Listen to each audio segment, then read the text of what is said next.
Good evening. I can see 16 people in the room, but most of you, your names are not visible. So I'm going to quickly take a minute and call out the names of the people who I can see. And if I don't call out your name, please go into settings and put in your name. Oops, sorry about that.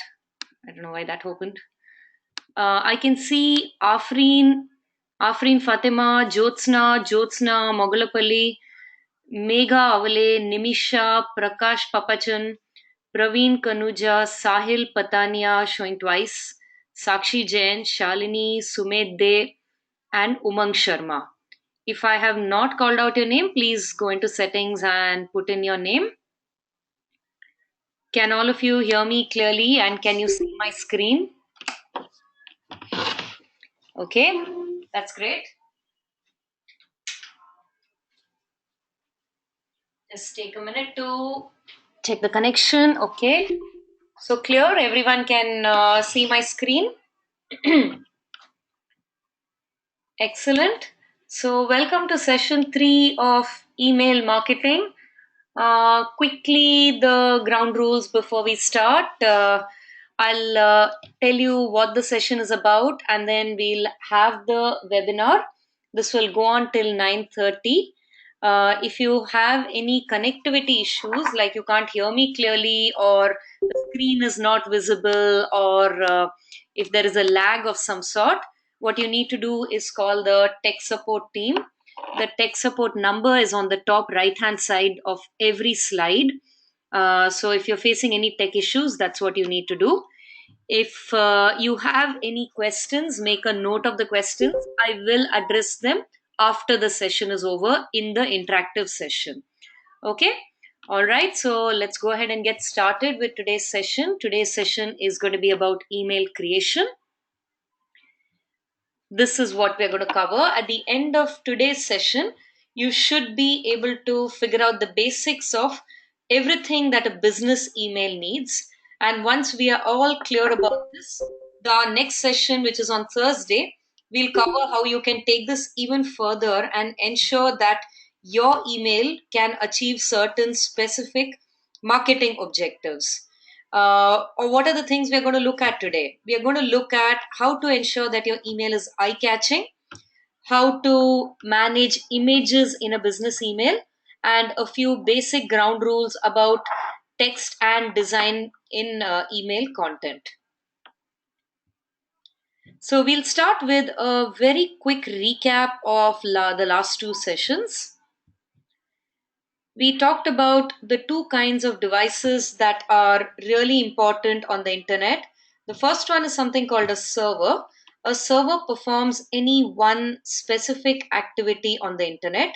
The two kinds of servers that you need to keep in mind are SMTP servers, or simple mail transfer protocol servers, whose job it is to send emails, and also mail servers whose job it is to receive, organize, and store emails.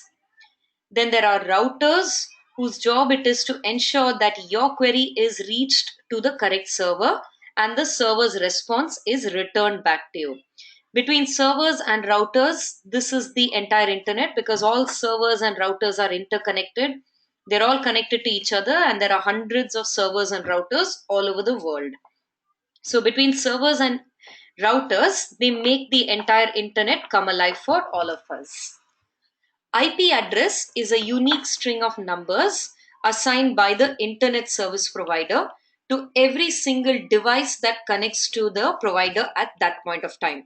IP addresses change by internet service provider, by location, and by time, because the minute you disconnect your device from the internet or from that particular internet service provider, the IP address gets returned to the ISP and is then reassigned to some other device that is connecting at that time. Okay, I can see a few more people are coming in. Welcome in, and we are just getting started. This is the path that your email takes once it leaves your mailbox. It goes on to the router, which directs it on to the SMTP server, whose job it is to send emails. The SMTP server, in turn, sends it on to the mail server, which says, wait, I need to put this email through a series of checks to ensure that it's safe for the recipient to receive it. These checks include a firewall, which checks to see that there are no viruses in your email, a spam filter, which looks at the text content of the email to ensure that it is not matching patterns by known spammers, a reputation check, which looks at your history as a sender, and finally, an authentication check to ensure that you are who you say you are and that your mail has not been tampered with in transit. If and only if your email passes all these checks, is it allowed to go on past the mail server to the router, and the router in turn sends it on to the recipient mailbox, which has its own spam filter based on what the recipient has marked as spam in the past. This spam filter will decide whether to put your email in the spam folder or in one of the other folders. On the other hand, if the mail server decides that your email has failed any one of these checks, it will bounce your email. There are two types of bounces. These are soft bounces, which happen when the email is too large for the recipient's mailbox, or the recipient's mailbox is full. That means there's no place for your email, or in a few rare cases, if the mail server is down. And this is really, really rare. So if you have a soft bounce, you can safely assume it's one of the two other cases. The other kind is a hard bounce, which is much more serious. A hard bounce happens when the domain name, the recipient's domain name is incorrect, or the email address itself is invalid, or a firewall has caught your email, which means there's a virus in it, or the spam filter has rejected your email. In both these cases, the email will not be delivered, will not go past the mail server, and if you have too many such bounces, you could get put on a blacklist, which further impacts your chances of future emails getting through. So, these were some of the things that we covered last time under deliverability. Hopefully, all of you have had a chance to go through the notes and the video. How many of you have also gone through the pre reading material and looked at the assignment? If you haven't, please do it already because the assignment will take you time to do. And any questions and queries that you have, you should bring them up to the webinar so we can address them together. Of course, you can always leave a comment in the discussion forums and someone on the team will respond to you there as well. But my suggestion is that you follow with whatever we are doing, follow it up with your own revision and notes because that is what will make this program really come alive for you. These are some of the problematic actions that senders do on email. Spoofing is when the sender is pretending to be someone else in order to extract some sensitive information. Phishing is when the sender is trying to get out some sensitive information like passwords or bank account information, credit card information, things like that. Spam is when there are too many emails or the content is irrelevant or there are trust issues. I also told you last time, frequency of emails as well as irrelevance, these two go hand in hand because if something is really relevant to you, you will not feel like there are too many emails about it. But if it's not relevant, even one email a year will seem like too much for you. So, as a sender, how you need to use this is think of relevance first and foremost when you're sending your email. Because if not, if your email is not relevant, your recipients will do what? They'll mark you as spam, which means, firstly, they will never see your future emails, and secondly, it'll impact your future deliverability. We also talked about permission marketing, which is very important. Permission marketing starts with making sure you're only mailing opted in consumers or people who have given you permission to mail them. It goes on further to think about what is relevant to them, placing the consumer's interest first and your brand's agenda last only. Permission marketing has been known to get way better results. You will also remember that I told you if you want to use some of the popular services like MailChimp, you'll have to ensure that you're using permission marketing because if they discover that you are not using permission marketing, they will block your account and you will not be able to use some of their excellent and free services. So let's get started on email content. Now, great emails are a combination of both text and design, right? There are words in them and there are pictures and lots of other design elements in them. Now, email is a digital piece of content, and the digital space has now made it really easy to do a lot of different things. There are plenty of free tools available. There are lots of ways in which you can improve what you're doing, track what you're doing. This also means that you, as the sender, cannot afford to put lock yourself away and say that I'm only good at writing, so I will not care about design. I will let my words speak for themselves. That's not realistic anymore. You also cannot say I'll design a really pretty email and it doesn't matter what I'm saying, because the world doesn't work like that anymore. All of you know exactly how many emails your email is competing with, which means it has to be superlative on both text and design. Keep in mind that text and design have to go hand in hand. You cannot think of them as separate, because text and design together combine to make one great email, which has to address a lot of different things. So, what are some of the things that your email is supposed to do? That one single email is carrying the burden of all these things. It has to show that it's relevant. It has to create certain branding associations. What is branding associations? Branding associations are anything that remind the customer that this is your brand that's saying this. This could include the logo, it could include the color, it could include jingles, it could include brand ambassadors. All of these are part of branding. Scannability is a really important thing. I'll come to it in a minute, but before that, tonality. Now, tonality is how your message sounds. Let's take an example. Let's say that you are a television producer and you are producing a TV show which is a news segment. Okay, it's a 20-minute news program which talks about the latest happenings in your city. Now, let's say that you are pitching for this program to appear on MTV. What will this program look like? Who will you hire as the host? What is the whole look and feel going to be like? Give it a shot. Tell me in the chat window how you would do this. It's a 20-minute program about the latest happenings in your city. And let's say you are talking to the MTV channel to air it on the MTV channel. So, what kind of a host would you want? Where would you shoot it? How would it look? What would your plan be? Someone who's energetic and responsive, says Praveen. Good. What else? What are some of the things that you will keep in mind when you're doing this for MTV?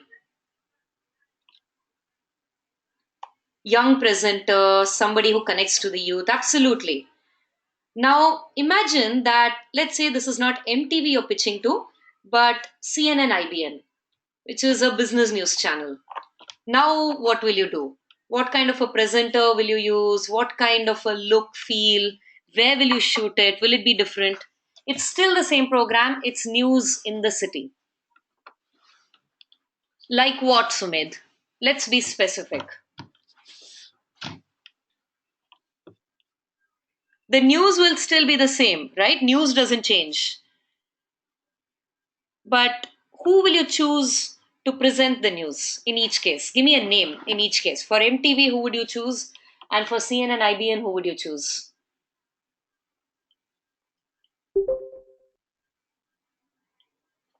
I'm guessing Bani is for MTV and Arnab Goswami for CNN, okay, or Nikhil Chinnappa maybe, right?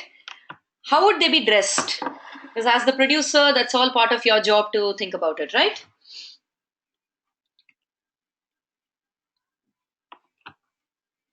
So, how would the presenter be dressed for the MTV program and how would they be dressed for the CNN IBN program? Formals for CNN, semi casuals for MTV, okay. Where would you shoot it? If you shoot it in the studio, what would the background look like for MTV and for CNN IBN? If this is shot in the studio, funky looking for MTV and your news desk setting for CNN IBN. Now, the content is still the same, it's exactly the same. But see how other things are changing around it? The whole look and feel. Now, if you turned on MTV and you found Arnab Goswami sitting there in a suit and his spectacles and a newsroom background, would you even be interested in continuing? It would look really wrong, right? And similarly, if you logged in for news about some important business, something around that's happening in the business space, and you found a really, really young presenter speaking in very funky language, wearing torn jeans, and with a graffitied wall in the background, with partying, people partying, is that something that would be okay with you? You would not respond well to that, right? Favorably to that, right? Now, this is what is meant by tonality. Tonality comes from the word tone. What is the tone of your message? Now, regardless of what your message is, how it sounds has to be based on what your brand is and who your audience is. Okay? So that's your tonality. That is why your text and design need to go hand in hand, because together they will convey the tonality. You may use a certain kind of language to express the same thing on to young consumers, and you may use a very different kind to explain something to, let's say, housewives. Two different segments. And finally, let's look at scannability. What do you do when you go to your mailbox? Here's my mailbox. Here's my folder. I'm going up and down and I say, ooh, okay, there's a picture here. No shirt, no service. Okay. Uh, okay. And blah, blah, blah. No shirt, no service. Get a piece of history. Let me click on this. Now, how many of you go through your emails this way? And then go back and say, okay, a lot of reasons to get a limited time shirt like this, something, something, future property of Ramya. Okay, great, done. And here, men and women. So, women, size medium, and buy. Does this look familiar? Isn't this how most of us go through our emails? Yes or no, right? Which means, what are we doing? We are scanning. We are not reading through every single word. We are not going left to right and up and down. This is something you should keep in mind when you're designing emails, because readers do not read your emails left to right and top to bottom. They also give you very, very little time to make your point, which means that your email needs to be easily scannable. In a few seconds, it should convey what you want to convey without forcing the reader to have to stop and read a lot. Because if you force your reader to have to stop and read a lot, you can be sure they are not going to do it. They're just going to think, oh, it's too confusing. I'm going to go ahead and move to the next one. The second thing to think about, now, out of all these emails, I picked this one. Now, after the program, after the today's webinar is over, I might come back and check my email, by which time 10 more emails will have landed. What will happen to these three emails before this? They will all move to the bottom, right? Am I likely to go and even open them? Because there'll be 10 more for me to look at. It's very unlikely, no? Yes or no? Chances are low. And let's say I have only 10 minutes to look at my email after the webinar is over and before I need to go out. So the next I look at my mailbox is tomorrow morning, by which time these emails would have moved to page 2, bottom of page 2. How many of you actually go looking through page 2, page 3 of your emails? So, your best bet is the minute the reader sees your email in the mailbox, they should want to open it and read it. The minute they open your email, you should get your point across as soon as possible. Because if there's any delay, the chances that they will respond to your email only decrease. Keep this in mind. All of these go hand in hand to bring out scannability. This is why scannability is really important. Scannability means how easy is it for your email to stand out when it is put under the scanner. So let's look at the first thing that catches your eye. One of you mentioned it. We make our decisions on which email to open based on the two things that we see in here. One is the subject line, and the second is the sender's name.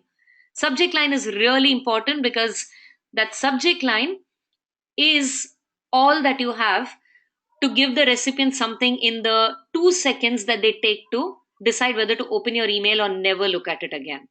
So your subject line is what is also defines a very important metric called open rate. Does everybody remember what open rate is? Can someone tell me what is open rate? What is the formula for open rate?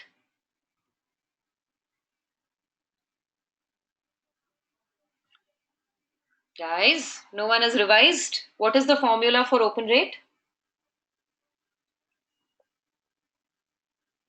That's right. No, that's not right, Gautam. Someone else wants to try? What is open rate? Exactly. Abhishek is right. It's number of emails opened divided by number of emails delivered. Now, last week's session taught you about deliverability. So, you already know how to manage your bounce rate and your delivery rate. What is the next thing to manage? It's open rate. And your open rate is entirely revolving around these two things. If your reader does not open it the first time they see it, the chances that they will ever open it only go down. If a reader does not open your email, there is no link for them to click on, right? So your click rate will also go down if your open rates are low. So you need to push up your open rate. Same way, like your open rate will go down if your delivery rates are low. So you need to push up your delivery rates, which is why we had last time session. And now that your delivery rates are higher, you need to figure out how to keep your open rates high. So these are the two things that determine your open rates. Let's look at subject line first. What kind of a subject line catches your attention? Keep in mind that your subject line has to be short because there's only this much space. The reader is not going to open the email just to let you complete the sentence. It's not the reader's job to express interest. It's your job to try and interest them. So look at this email from Kissmetrics. It's getting cut over here because they used a too long subject line. This one as well. I'm not likely to pay attention because this is taking too much of my effort. But I'll pay attention to something like this because this is short. And this one also. Digital Ramya, a new world has opened its gates. So let's look at the kind of emails, subject lines that are there. Let's look for some patterns here. So some patterns. What is a subject line supposed to do? A subject line is supposed to catch your reader's attention, and it's also supposed to give them a hint about what is inside the email. One warning here, don't play games or tricks with your readers here. Let me give you an example. LinkedIn once sent me an email whose subject line said, Ramya, upgrade to LinkedIn Pro free for 1 month. This was the subject line. I opened the email, and the first thing they wanted was for me to fill in my credit card details. Now, this made me think, if you're giving me something free, why do you want my credit card details first? I have never opened a LinkedIn email after that since then. Now, I'm sure LinkedIn was not trying to cheat me, but they were trying to get me to open the email by saying free. Now, this is cheating because the minute the reader opens your email, they can see whether you lived up to your promise or not. So, don't make any promises that you are not fulfilling immediately in the email, because if you do that, if you fail on any of the promises that your subject line promises, your reader will see that as cheating and they almost certainly will mark you as spam. So, something to keep in mind. Don't play tricks with your readers. Okay, your reader is not going to give you time to explain that that was not meant to be a trick. I'm not trying to cheat you, any of that. You get only one chance. Don't blow it. Think about how you can get their interest and keep their interest. So, the simplest way to start is think about what is this about. One of the thumb rules in email, remember what I said in the first session? Let's not use jargon. Now, that's also a thumb rule when you're creating emailers. Keep it as simple as possible. Most people are not impressed by big words. So, look at the kind of words that are there in the subject lines here. One tool or a bunch of tools, make media research a content priority, book of the month, Bloomingdale's, and more. Very simple, easy to understand subject lines. There are some further patterns which seem to work well. It really works if you state a benefit. Look at the examples here. The benefit as to what will benefit me if I open the email. So, how to make social media attribution less complicated? I know if I open this email, it will tell me how to do this. 10% off on your next Groupon. So, if I open this, I get 10% off. Ask a question. People respond very well if a question is asked because a question invites conversation. So let's see if there are any examples of question kind of subject lines. Here's one. I'm definitely watching this. You? This is not a very good subject line, but let's look for a few more. What is data quality and how do you measure it for best results? Now, this is actually a benefit which they are wording as a question, because I know if I open this, then I will learn the answer to this. What is data quality and how I can measure it for best results? Anything with a number or a list catches attention. Look at the number of subject lines that have numbers. New 2017 research. Your eye was drawn to it even though this was right at the end. 20. Your eye was drawn to this. 11 smart marketing examples. Now, this is a list. 3 tips to more accurately measure your content effort. Now, this one is a question and it has 2 question marks. Do you keep active side projects? Question mark. These are some of the ways by which marketers catch your attention in the subject line. And finally, something called scarcity tactics or FOMO. Does anyone here know what FOMO means? Anyone here has heard of FOMO?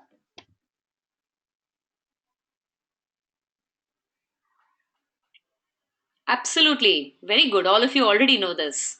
FOMO stands for fear of missing out. This is a very tangible fear in today's digital age. All of us are being bombarded by so much information that we are scared we'll miss out on the most relevant information. Marketers make use of this by using something called scarcity tactics. Scarcity means shortage. So if you can make it appear like something is scarce or something is available in very short quantity, then you will tap into your reader's fear of missing out. Can you think of some ways in which marketers do this? You already do this, you already are experiencing this every day. Scarcity tactics are one of the oldest ways in which marketers. Dhamaka sale? No, not really. That's just a sale. Yes, stocks ending, limited stocks, last day for sale, one day left for offer. Absolutely. All of these are scarcity tactics. Limited edition, special edition, first first 10 consumers get a special discount. Season ending sale is not really scarcity tactics unless you say the last 2 days for sale. So that's a scarcity tactic. That's something you can use also. So these are some really, really good subject lines. Now, how do you know which is the best subject line to use? Because considering so much is resting on that one thing, which is subject line, the good news is you can use something called A B testing. A B testing is a term that comes to us from website developers. Okay, this is not opening right now, by the way, but you can check it later. This is an article you'll find useful. A B testing is something that website developers use. A B testing basically means that if you're trying to perfect something, you change only one thing at a time and you test it with different groups of people.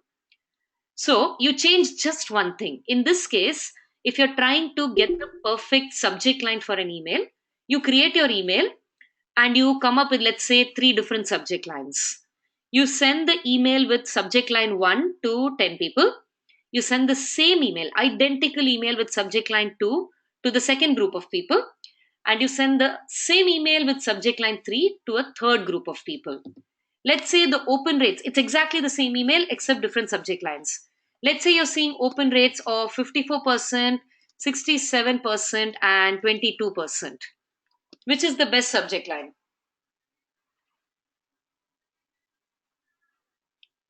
There's no 64. The second one, right? It's quite simple, right? And you know that that's the best one because subject line is the only thing you changed. You didn't change anything else.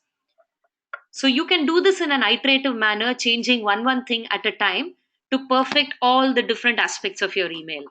This is possible on email. You won't be able to do this in, let's say, the print medium because in print, your costs are very high and you've got to do mass printing in order and mass distribution. You can't test out two things at one time.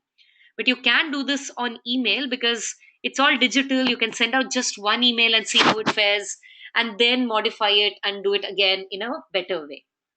So definitely try out A B testing when you're doing your email marketing. Let's look at the other thing that contributes to open rates. Okay, by the way, here's an example that one of my participants in the August batch shared with me. This was an email that came from HDFC Bank credit cards and it was about discounts on restaurants. And the subject line had emoji in the subject line, and then it said feeling hungry. Now, emoji are really, really interesting. Everyone knows what emoji are, right? Emoji are available on WhatsApp, email, all the digital platforms. Emoji are really interesting because emoji are not treated like pictures. Emoji are treated on par with text, but they are really colorful and they are like pictures. So they allow you to convey a lot more. They allow you to actually give a certain mood to your text. So if you just say feeling hungry, that's a very boring sounding line. But when you say feeling hungry and that's accompanied by a pizza slice and a cup of tea and a plate, spoon, and fork, I look at it and I immediately start feeling hungry, even though I had my dinner just half an hour ago. What do you think? I think this is a really, really nice way to catch attention. The second thing is emoji are really colorful. So you can see how they'll really stand out in something like this. See, here's an example of emoji being used. Now my entire screen is black and white except for that one emoji which adds a little color. So my eye is automatically going to be drawn to that, right? Making sense, everyone? Let's look at the other thing, which is the sender's name. Everyone remember email spoofing? That's when someone is pretending to be you. Now, most readers are very careful about this, which means that if you're mailing them, especially if you're mailing them for the first time, you need to convey that you can be trusted. Look at this. Look at all the emails in my mailbox. Out of these, which one do you think I should open and which ones do you think I should not open? Can you pick any one that you think is okay to open? Give me anyone that you think is okay to open. It's fine to open it. Okay, why do you think it's okay to open JBear?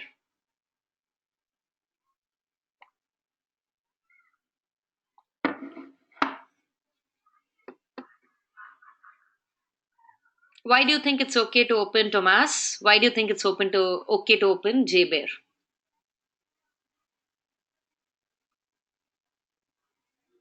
And the others, while Abhishek and Parul are thinking, also give me an example of one email that I should not open.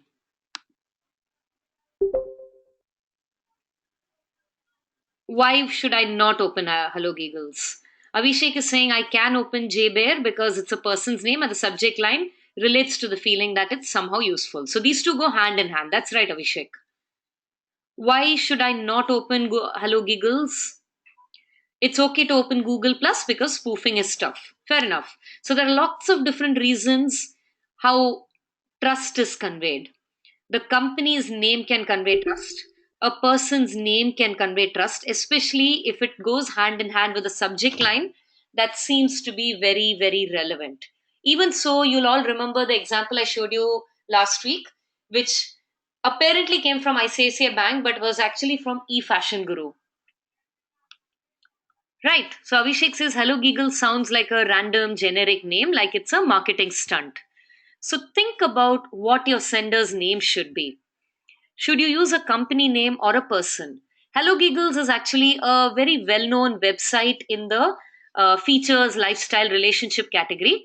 But if someone doesn't know it, then it'll make no sense to them and they'll think they should not open it, right? So there's no hard and fast rule on this, Megha. Like Abhishek said, he would not open Hello Giggles. But I would open Hello Giggles because I know the company name. Does everybody remember no reply emails? We've all received an example of an email like this, right? No reply are a really old tradition in email marketing. No replies were sent by people who just took their print media experience and put it into emails. So, with a no reply, if you send out an email from no reply, it means the recipient cannot reply to you. Now, this is just a really bad idea because in today's day and age, imagine if someone wants to talk to you but they don't want to hear from you at all. They are not interested in listening to what you have to say. Are you going to be interested in being friends with this person? They only want to talk and they don't want to listen. No, right? And today's customers are very, very savvy. Today's marketers are competing with hundreds of other marketers, which means you cannot afford to tell your customer, I'm not interested in hearing what you have to say. On the contrary, marketers are actually saying, please reply. Because if your reader does not reply, you have no way of knowing whether they are actually going through your emails or not. So you have to try your best to try and move to an attitude of please reply. This doesn't mean in your mail you say please reply, but you have to move away from the no reply attitude into something which welcomes the customer's responses. One thing that a lot of marketers do is also use the sender name to convey what's in there.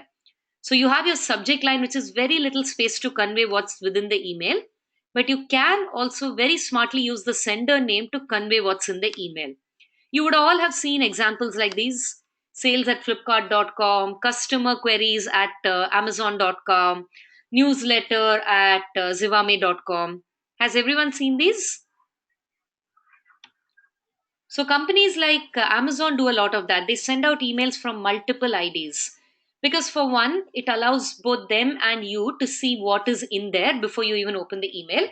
Secondly, it allows them to streamline conversations into different threads. So their newsletters will only come from newsletter at domainname.com. Their response to your queries will only come from customer service at domainname.com. Their notifications about your transactions will come from sales at domainname.com. So that way it allows you also to see, okay, I'm looking for this news, it's going to come in this email, right? This is also part of permission marketing because as the sender, they are thinking about what is more convenient to you first. Here's your thumb rule when you're creating email content. Let's assume now that the reader has opened your email. If your reader has to go through it and wonder what's happening in this, you can be assured they are not going to stop and try and figure it out. They'll just say, okay, I don't understand what's happening, bye. And they'll come out of it and they'll never open your email again. So, guidelines, thumb rule, I cannot emphasize this enough. Keep your email short and simple. Don't write entire novels for your emails. There's no word limit, but that doesn't mean you just go on endlessly. Be very clear what you want your email to do. This is one of the things that I'm going to be asking you to think about on Thursday, incidentally. So, the question I'm going to be asking you to, so please think about this and prepare for this on Thursday. I'm going to ask you to come up with one business objective for a single email.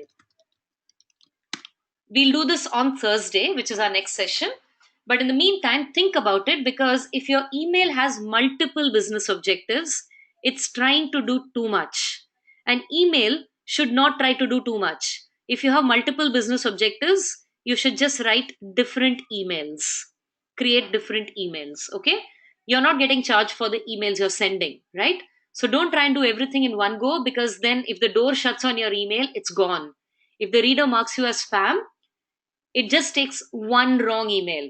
One time they mark you as spam, you will never get into their mailbox again because they are not going to go and unmark you as spam after that. So you need to get it right with every email you send. Keep it simple, keep it short, keep it easy to understand. When you're creating your email, and don't worry about how to actually do it in terms of the technique of, so this one is looking like this because I've not displayed the images. If I display the images, here's what the email will look like. I've already told you it's really easy to design emails like these if you have a tool like MailChimp. Next week, I'll be showing you MailChimp. So don't worry about how to design these. Okay, this is really easy to do. What you need to keep in mind is what you're going to design. And that's what today and Thursday sessions are going to be about. So the Hello Giggles email, for example, look at all these things. There's text, there's boxes, there's separators, different fonts. It's really easy to do all of these. No, Avishek, we'll handle questions at the end. So when you're creating your email, think about what are all the things you can do in the email and arrange them. Think about how your reader is going to scroll. Remember what I said, they are not going to read it left to right and up and down. Plan out how you want their eye to move on the email. So, for example, let's look at this Hello Giggles email. I open this email, I see this logo, then I see, that's a nice looking top, and there's a woman with nice, interesting looking red hair, and her t shirt says daiquiri. Negging Singh is the director of inspiration for Dakri, the world's leading enterprise augmented reality company. And okay, who are these women here? Currently watching We Can't Stop Laughing. Watch it here. I'll click on this, but I'm going to come back and look at this. And there's a smiling girl. We all remember the classic underdog hockey tale, Mighty Ducks. There's something over here which I'm going to ignore. And okay, I want to follow them on Instagram. Isn't this how most readers read? This is how we all read, right? They have very carefully guided my eye from left to right and top to bottom.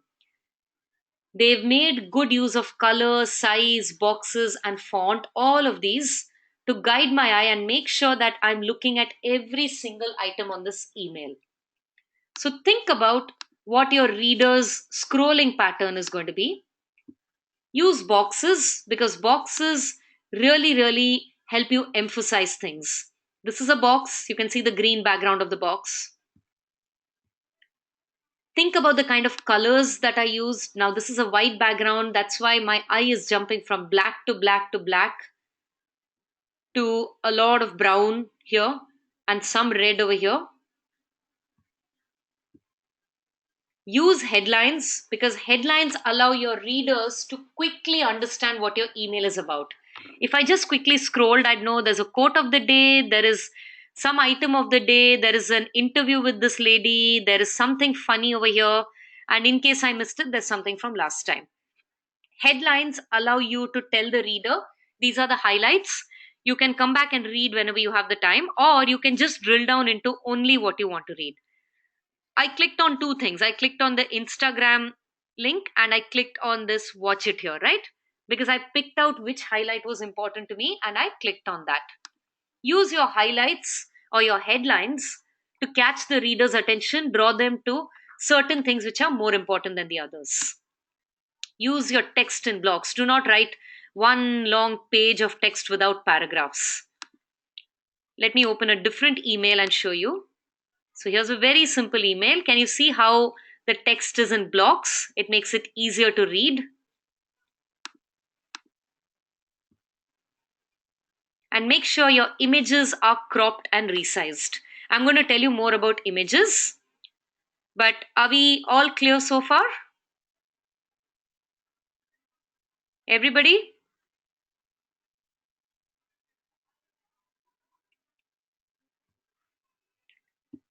Yay, pictures! Who's excited about using pictures?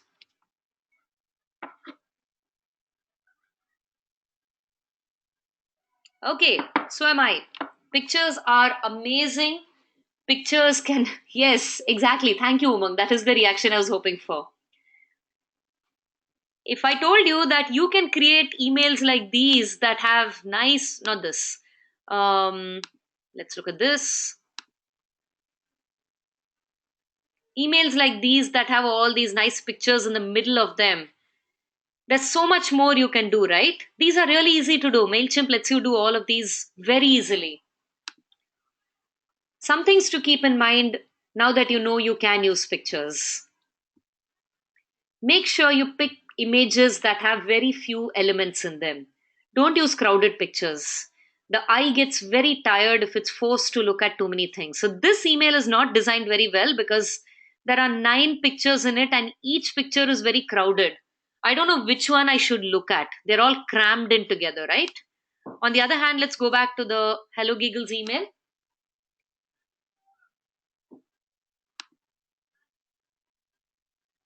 None of these pictures are crowded. This picture is so broad. Why have they not cropped it here? Why have they not cut it here? The woman's arm ends over here. They've not done that because all this white space highlights this. It makes us want to look at her face and not just the t shirt, right? This one only has the picture of a top here.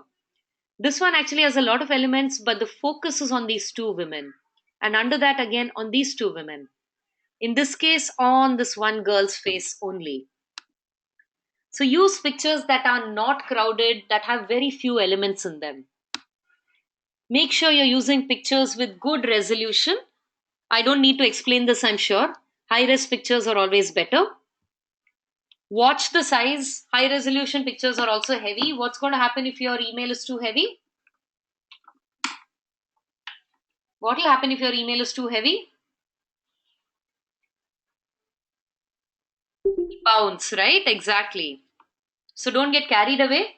You don't necessarily need to put in 20 pictures in order to make the email look good. You saw this email. Endeavor Press, this is not a good email because there are too many pictures in this and they're all too crowded. I'm going to look at this and say, yeah, okay, something, something. I'm going to come out of this. Pick pictures for relevance and not just because they're beautiful. Don't just think of product images. There are lots of other kinds of pictures you can pick, but make sure that your pictures are furthering your message. Remember, text and images have to go hand in hand. Don't just put in random pictures of landscapes or pretty women because you think that that's what will get a reader to open your email. Keep in mind that every time you put in an image, it makes your email heavier. Also, your email will take time to load if you put in a picture. So that means it needs to justify its existence in your email. Use clickable emails because the eye and the fingers are automatically drawn to images. Why not make them clickable and take them to the landing page if someone does click on it? These are some kinds of good pictures that people use in emails. You can see they're all cropped and the resolution is good. It's very, very clear what they want us to look at. Here's an example that a participant from an earlier batch shared. Now, this was a very long email. This was the top half of the email, this was the bottom half. It started off from somebody called QuickFest and it said India's biggest recharge fest is here. And there were five pictures under it with a cancellation mark across them. And then when you scroll down, there was a picture of a car and it said recharge and win a car. Now he was confused and I was also confused because I said, what does this mean? That mobile phone, microwave, computer, all this cancel, cancel, cancel, and a car. It turns out what they meant is you're not going to win a mobile phone or a microwave, you can win a car. Now, this was not a good way to do it. It probably made sense in theory. Someone must have sat and written, you're not going to win a mobile phone or a microwave, but a car. But you can see how you can't directly turn every word into a picture and hope that that conveys your message, right? Pictures tell stories in different ways from the way words tell stories. You need to see both of them in context and see that they make sense. Is this making sense? I think this is a really, really silly mistake. It's almost as if they designed it and then they didn't go back and look at it to see whether it's making any sense. Now, this can happen if you're very close to the idea you've created the email. I think it's always good if you have someone else take a look at it, even if it's just a colleague or a boss. Ask them to look at it and see whether the message comes across.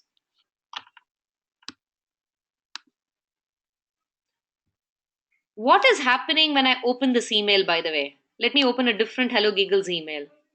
What's happening here? It's all text until I go in here and say display images below, right?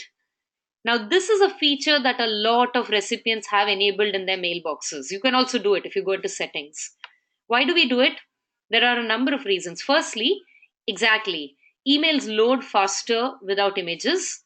Secondly, it's also very easy to embed viruses in images, and those don't get caught easily by firewalls. So, to be safe, I'd rather open an email without images, and then if I really want to, I'll display images again, right? Also, if I'm outside and I'm opening my email on my phone using my data connection, all of you know that it's going to take a lot more. I'm going to pay a lot more if I have to download images as well. So keep in mind that a lot of your recipients may be looking at your emails without the images, which means that yes, yay images, but not everyone will see the images, which means that your emails have to make sense with or without the images. Here's an example of an email, and here's the same email without the image. This is from a company called Office Depot, and you can see they've used a very simple illustrative image. Office Depot sells office products, that's why they just have a picture of a pair of hands on a keyboard. Here's one from Home Depot. Home Depot has their logo as a picture and a sticker which says great online deals. Now, without the image, it just says great online deals in text and it says the Home Depot in text. Also, they have these two clickable images which say yes and no. But what did they do under the text? For the recipients who could not see this, they got to see the text in orange words and in gray words, which looks almost like two images. So make sure that your message is coming through even without the pictures. And you can make use of the text also to do this. Your images are there to take your message forward, but your entire message cannot hinge only on the images.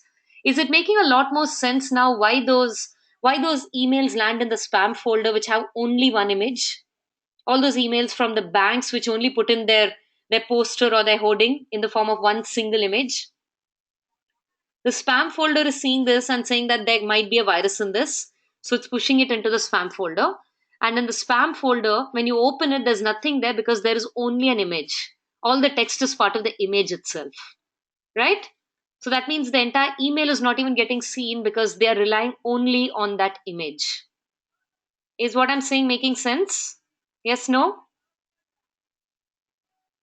Am I going too fast? Is this making sense? Should I continue or should I slow down?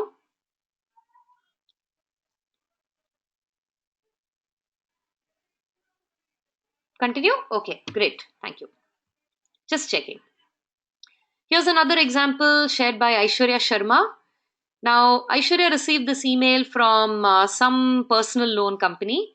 The subject line was EMI starts from 2007, something lakh, approval in 5 minutes. And there was a picture under it and text. Now, she noticed that above the picture, there were four links: mark as important, report spam, unsubscribe, and view in browser. Look at the one that's jumping out. The one that's jumping out says report spam. It's almost as if the sender is asking me to report this as spam. This is an example of careless formatting. My guess is they wanted this to appear in bold, the mark as important as bold, because if that was in bold, then it would catch my eye. And if I marked as important, then all future emails from the sender would appear in my inbox rather than in my personal folder rather than in my promotions folder. Instead, they formatted report spam in bold, which means the exact opposite. If I click on this, I will not receive any more emails from them. Can you see how this is a really, really stupid mistake to make? It can happen really easily. Any one of us could make this mistake, and it can have disastrous consequences because you've lost the reader forever after that. They will never see your email again if they click on that. Which brings us to formatting. I'm going to open a Word document, and in the meantime, I'm going to give you a new word called typography. Has anyone heard of this word? Do you know what typography means? Can you explain, Rakesh, what is typography?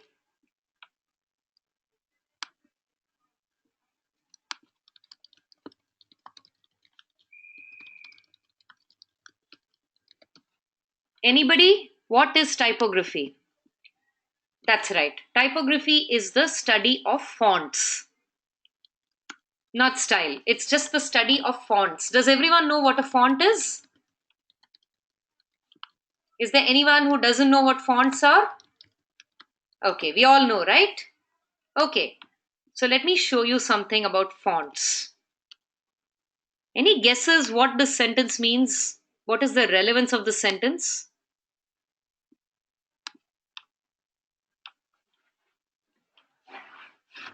Exactly.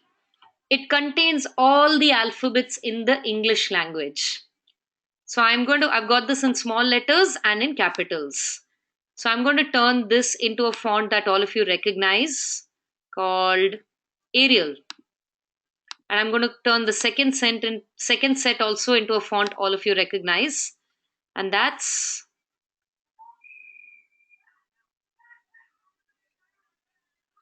Times New Roman. These are two of the most common fonts in the world. They are both in 12-point font, but you'll notice Times New Roman ends here, whereas Arial ends over here, which means that Arial is a little more spaced out than Times New Roman. Same size, but the choice of the font can make your text longer, broader, or not in the same size. In addition to that, they also look different. Let's look at the same letter. Let's pick the letter F. Okay, I'm going to mark this in red, the capital letter F. Let me make this bigger so all of you can study it closely. Can you see that Times New Roman is standing on what look like feet. It's also got these notches in the crossbar and in the top bar. Is that visible to all of you? Times New Roman has that, but Arial does not have that. Similarly, let's look at R.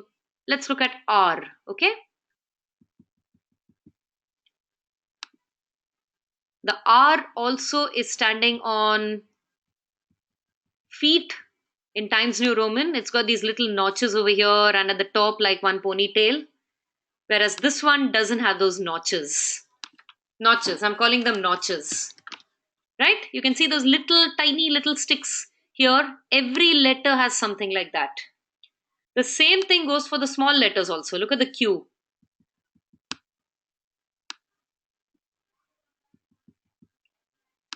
Similarly, look at the Z.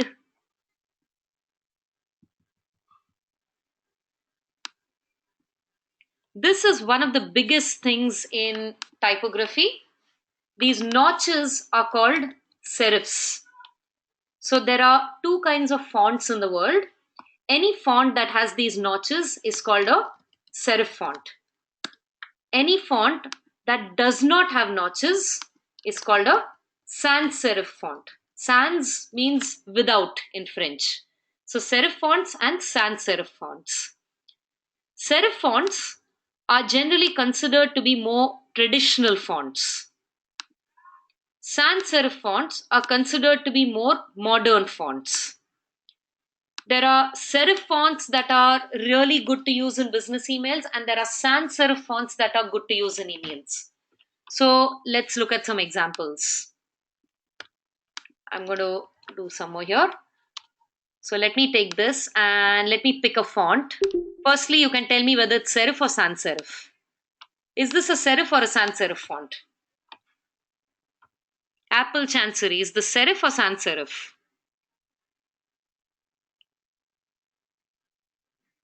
It's a serif font, exactly. Now, this is not a good font for business communication. This would make sense if it was being engraved on a wedding invitation. This is not great to use in business communication.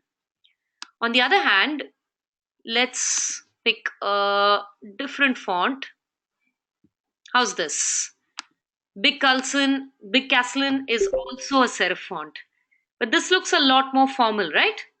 Yes or no? Right? Now let's look at another font that all of you would have seen. How many of you like this font? This is Comic Sans MS. Is this a serif or a sans serif font? It's a sans serif font, and I'm not even going to ask you this, I'm just going to tell you this. Please never use this in business communication. Sans serif is entirely inappropriate for business communication. Do not use it in your marketing mailers. Sans serif is not a good font to use for marketing mailers.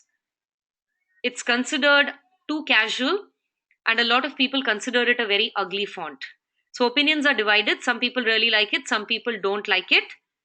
To be safe, remember that your email is a piece of business communication. Don't use fonts that can alienate people. On the other hand, if you were to use a Calibri, what do you think? Is this a good font to use for business communication? This is a sans serif font. I think so too. I use a lot of Calibri. So think about your fonts when you are creating your email. They are much more important than you may realize. Fonts make all the difference in the world in terms of how easy it is to read a sentence. If a person thinks your email is too difficult to read, they will not read it. They'll not stop and think, the words you use may be very simple. But if the space between the words is not enough, they'll find it difficult to read and they will not read your email. All the email services, digital tools allow you to try out different fonts. You can have multiple fonts in the same email. Fonts will also allow you to showcase which ones are important and which ones are less important. So let's look at the Hello Giggles email again. You can see the Hello Giggles official font itself is one. The headlines are in a different font. In addition to that, you can see they're also using italics and bold and so on and so forth. All of these go a long way in making the reader's eye jump from place to place. All of this should go hand in hand when you're planning in what order the reader should scroll. Don't use more than two or three per email. Otherwise, and definitely don't change font in the middle of a sentence. Okay, that's really terrible. Please don't have a sentence that looks something like this. Can you see how this is really, really bad? Unless you specifically want to draw attention to something. Like if you do this and you do this, I know that you are trying to get me to look at the lazy dog. That's how you can use fonts and colors to draw people's attention to certain things and to highlight certain things. So think about these things. Sorry about that. Think about these things when you're creating your email. One thing you can do also is download any number of free fonts online. There are lots of wonderful fonts online, free fonts available that you can download. But keep in mind, when you create your email using fonts, any font, when the reader opens the email, they need to have that font installed on their system. If they don't have that font installed on their system, then the email will open with nonsense characters like these. Have you ever opened an email and found it full of characters like these? Anyone? Have you ever seen an email like that? That's what is happening. Because they are your computer or your mobile phone doesn't have that font installed. So it's reading it wrongly. It's giving you an error message. Now typically those kind of messages will just go directly into the spam folder. So when you're downloading fonts, make sure they're not very, very obscure fonts.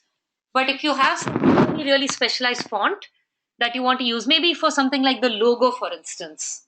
Let me show you an example of that. Um, okay, there's one company that sends its logo with these really unusual fonts. Yeah, Forge of Empires. Forge of Empires is a game. Now look at their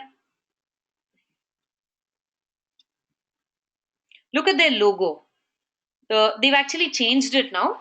Earlier, the O used to have a dot in the center. Now, this is a very, very unusual font.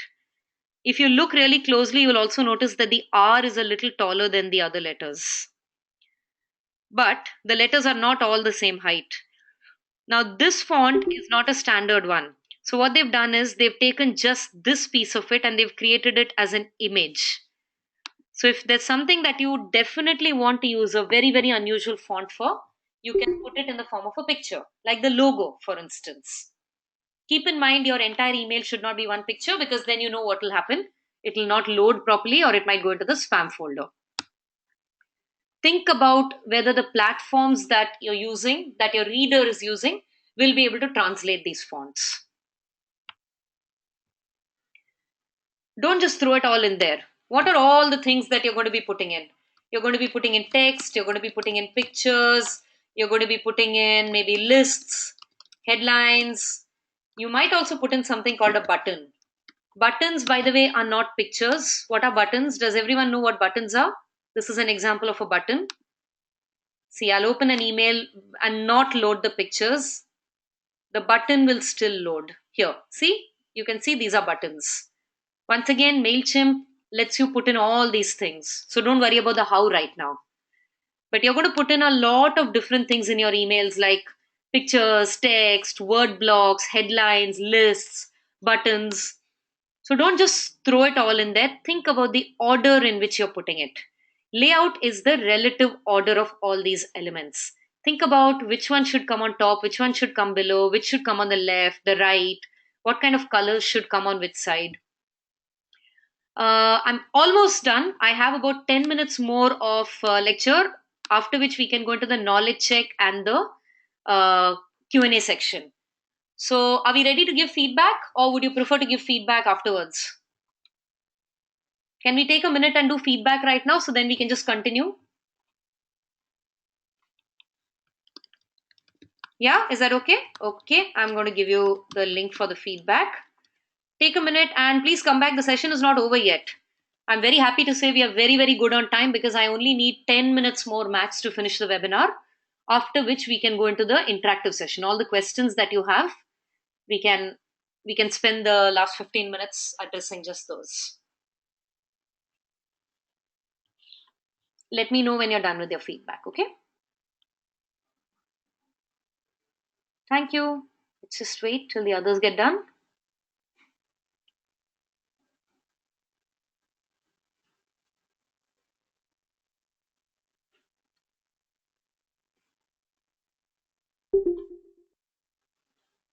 Thank you.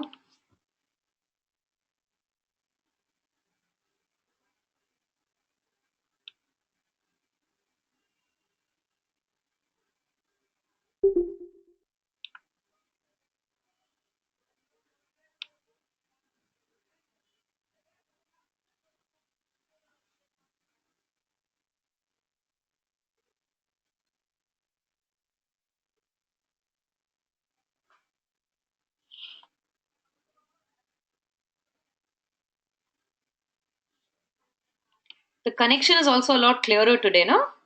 I know last week we had some connectivity issues. Today is a lot clearer. No, this happens. I really wish it was like this all the time, but it does happen.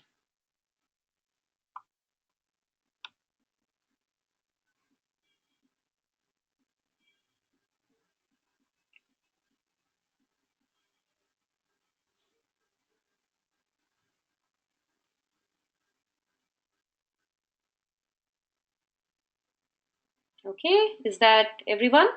Am I waiting for anyone or should I go ahead?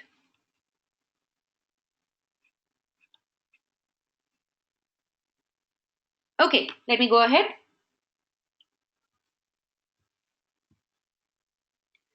So here's an example of an email from one of my favorite senders. Everybody knows Dropbox. Dropbox is a cloud storage service. I love how Dropbox does their email campaigns. It's so simple and so nicely done. So look at this email. This one has an image on top spanning left to right of the screen. Then it's got one text block with a link. Then it's got one button center aligned. Then it's got one more text block, and the whole thing is put in one box. It's really simple. So, this is what is called the single column layout, one below the other. I open this email, I don't even need to scroll. I can immediately see what they want me to do, and this is reset password. Nothing major, nothing excessively, that's going to take up too much time or effort. The chances are very, very high that I will definitely click through on this email. So, emails like these are going to get a lot of very, very high click rates. On the other hand, here's a very different kind of company, and this is Amazon. Amazon does what are called multiple column emails. There's a lot going on this. So let's look at this. The top is divided into a left half and a right half. On the left is the Amazon logo. On the right is text which says new album release. Under that, there is one long text box which goes left to right of the screen. Under that, there is one very large picture on the left in a beige colored background. On the right, there is a little text box under which there is a bright yellow button, under which there is a lot of free space. Under both of these, there is what is called a section separator, a line. Under that, there is one more text box, and under that, there is a row of pictures in bright colors. And under each of those is a link. Now, there's a lot going on in here. But let me ask you, what is it that Amazon, if I were to ask you, what does Amazon want you to do first when you look at this email? What is the most important thing about this email? What is the key message about this email? Yeah, click, but where? Which part of this email is the most important? The learn more, right? That's the reason why they've put in where is sign up. I can't see any sign up links at all on this. Learn more. There's a reason this is the only thing in yellow. Now, while all these pictures are in red and red tends to catch attention, yellow is also a color that catches your eye. And it's the only thing in yellow on the entire screen. Plus, there's a lot of white space around it, which means that this one is guaranteed to catch your attention. This picture is bigger than all the others, so you know instinctively that this is important. They want you to look at this before you go down. Having looked at this, if these pictures at the bottom had been this color of beige, you would not even have gone there. That's why they've got it all in bright red, so your eye is automatically drawn there, whether you want to look there or not. Can you see how this is really, really smartly done? They've not just randomly thrown all this in. So, if you want to make use of multiple elements, either of these is okay. You can go really simple. Even a big company like Dropbox chooses to do it that way. It's not necessary that you have to use a complex layout. But if you want to do all these complex layouts, then you've got to really, really get it right. Amazon has got a very, very good design sense. They've got teams of people working on just where your eye is going to go. They're experts at it. That's the reason why their web pages are designed the way they are. And they're putting all that understanding even into their email marketing campaigns as well. So think very carefully when you're designing your emails about how it will look as well. Remember A B testing? That's something you can do even with layouts. So here's an example. This is an email for promoting this t shirt, and one group of people received an email with a little box, sign up box on the left hand side. Another group received the same email, same picture, same text, but with this box on the right hand side. And these were the results. The email on the right got 318% better revenue than the email on the left. So, layout can make that much of a difference, and A B testing can help you ensure that you're getting the right one. There could be a lot of reasons why this one on the right hand side got so much better reactions. Maybe because on the left they had a lot of ads running, so people just didn't notice it. But I think you'll agree 318% is a really, really massive difference, right? Otherwise, the rest of the email is exactly the same. Crook's rendition and tribute to Bay-based militant rapper Paris logo. All the buttons on top are the same. The picture is the same. The model is the same. All of this is the same. So, given your email is such a small, it's like a really small battleground in which you have to fight with other brands. In that small battleground, every micro millimeter makes a difference. So, you have got to get it right, but the good news is that you can try out different things before you get it right. And there are a lot of tools available for these. So think about your layout when you're designing your email. Here's an example of an email that I really liked. Again, this is the top half, this is the bottom half. This came from a company called Refer Hire, bright orange color. Under that, it said, Hi, Refer Hire is the world's fastest growing peer to peer social hiring network, and your contacts believe you should take advantage of this new way of hiring.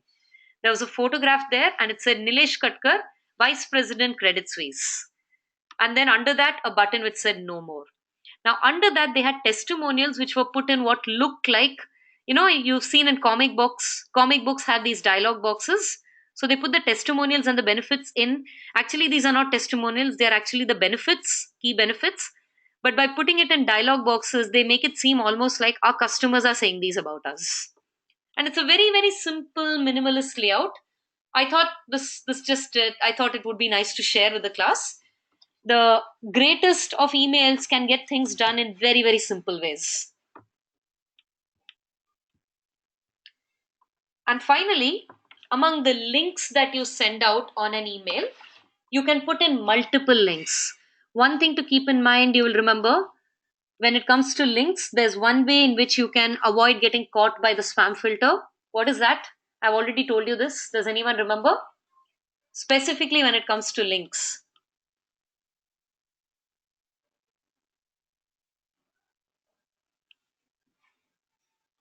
Absolutely. Link to word count ratio. Very good. Text and link match. But that doesn't mean you can only put in one link. You can put in multiple links, but keep in mind that there should be one link which is the primary link. Primary link means it's the most important one. Remember what I said about an email should have only one clear objective, and that objective should be to get the reader to click on that one link.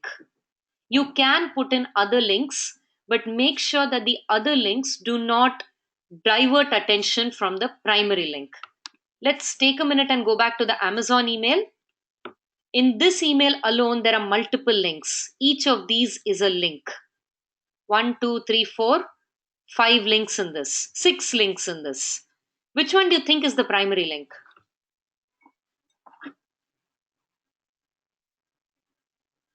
Absolutely. There are 2 links in the Dropbox email. Which one is the primary link?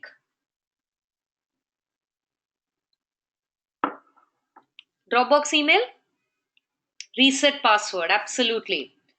So keep this in mind when you're designing your emails. Make sure that your primary link is upfront and center. Also, make sure that your other links are secondary. Secondary means secondary in visibility, secondary in priority. So here are 2 examples of emails with good secondary links. This comes from Net-a-Porter. We put their secondary links in the header over here. The secondary links say what's new, designers, clothing, bags, shoes, accessories. This email is from Amazon announcing the Black Friday sale. And the secondary links say MP3, deals of the week, see all departments. So these are examples of secondary links in the header. You can also put secondary links in the footer. Footer is at the bottom of the email. Clear? And that brings us